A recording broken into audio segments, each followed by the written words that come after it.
Islam, Shalom, Hotep, Assalamu Alaikum, Ola, Aloha, Osio. This is your brother Zach Bay, Indigenous American Moor, coming to you live and in full effect. I'd like to thank you for rocking with me today. Please feel free to like, share, subscribe, comment to my channel and the content, interact with my content. Hit the notification bell, give me a thumbs up so you're notified whenever I drop new content from my channel. I'd like to thank you. All right. More food for thought, more food for thought. Oh, also, if you would like to donate to my channel, please look in the details. You can donate via Cash App or PayPal. You can reach out to me for the Moorish Nationality Service, the Moorish Chess Club, via email or through Instagram. You can find those details inside the details of the video. I'd like to thank you once again for rocking with me. More food for thought, more food for thought, Moors. Alright, just to start it off, I want to let you know, I want to title this one actually, Are You a Color or Are You a Moor? So, alright, starting it off. Who are you? Where are you from? Why are you here? And where are you going? I just want to let you know, you are not a color.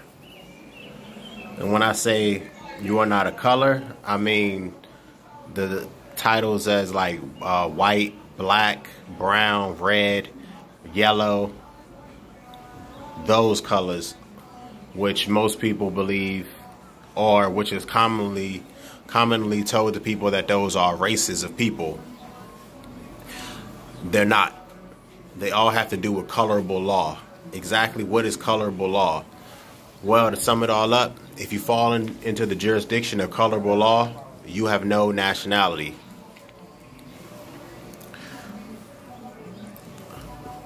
I hope everybody knows about the importance of nationality by now. But, you know, I want to spread a little bit more light on the topic and the situation and the subject.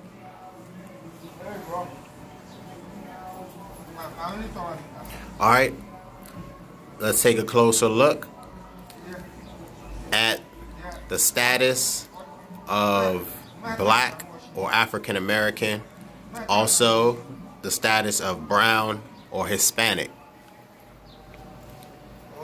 Both of those are political designations. The term Hispanic has only been popularized, I believe, since the 1970s. And the term African American was popularized in the late 1980s by Jesse Jackson and a couple of, and a few other so-called black celebrities. Just so you know, that colorable law applies, I say colorable law, that applies to corporate entities or the straw man or the SSN number. Now, when I say colorable law or corporate entities, have you ever heard on the police dispatch when they send out a call and it's for like a suspect of some sort? They always say black male, such and such height, and all these other descriptions. Or they might say a white male, all these other descriptions. Or they might say a Hispanic male with all these other descriptions. Now that fits you into the category, into the jurisdiction of colorable law. That's just scratching the surface of exactly what colorable law is. They're all corporate statutes. It doesn't even have anything to do with actual law. It's all corporate policy. All of it. All right, moving along. I want you to look up the UCC. What exactly is the UCC? How does it affect your life without you even knowing about it?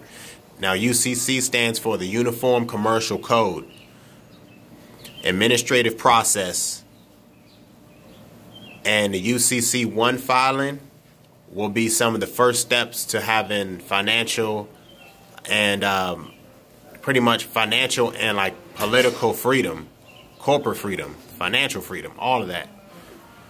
All right, so look up what exactly is the UCC. If you have no idea what it is, if you've never heard of it before, it affects your life and you have no idea. Look it up, UCC. All right, also I want to get back to the topic of Moors. All right, before being renamed and misnamed, many people of color, many so-called people of color, were called Moors. Now, if you look up the word Moor in dictionaries, maybe more recent dictionaries or even some older ones, you might find a links to the word blackamoor. And when you look up the definitions or descriptions of blackamoor, it might make you think about the word moreno, or even the word morena, or even the word moro. Now, all of these pretty much describe the same type of person. It describes the Moors. Darker skinned individuals, having nothing to do with, black per se, because like I told you, those are political designations. And it was more on like observations when you look at the word blackamoor, linking to the word Moor, or moreno, or the word morena, or moros. Also, the word for love in Spanish is amor, and also the word for love in Italian is amore. See how the word more is right there in the language. Now, when it comes to studying language, you start looking at etymology. That's the study of languages, where they come from, the connotative meanings of words and the denotative meaning of words. Where they come from historically, how long they've been around, what cultures or civilizations created those words, and what they link back to, and what are some of the common meanings for them now.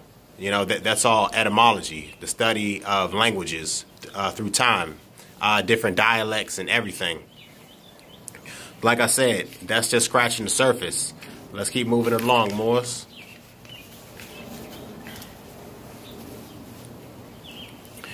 I just want to let you know, if you're not aware, many words in Arabic sound the same as words in Spanish. There's a few videos you can look up to compare how Arabic language sounds to the Hispanic language. There's plenty of words that sound exactly the same.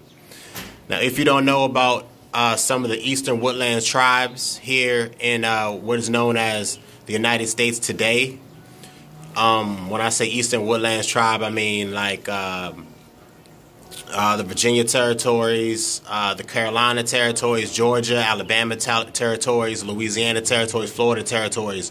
All of these native tribes would be categorized as Eastern Woodlands tribes, the ones who were moved out through the Trail of Tears and the Indian Removal Acts by the government of the United States. A lot of these cultures around the Gulf Coast all celebrate Carnival.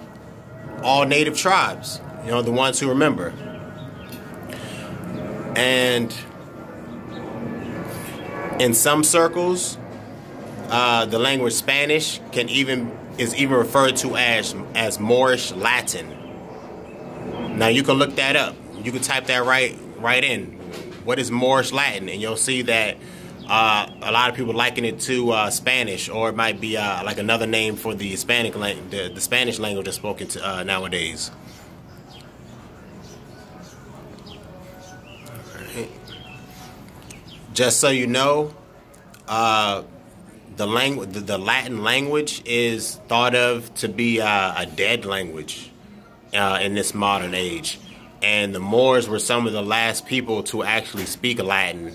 And when you research the etymology of a lot of words in a lot of different languages, you can see that they all derive from the Latin languages. Maybe not all of them, but most of them come from Latin, or they have their origins in the Latin language. Like I said, which is now in today's day and age is called a dead language, meaning like no one speaks it, except like scholars and academics.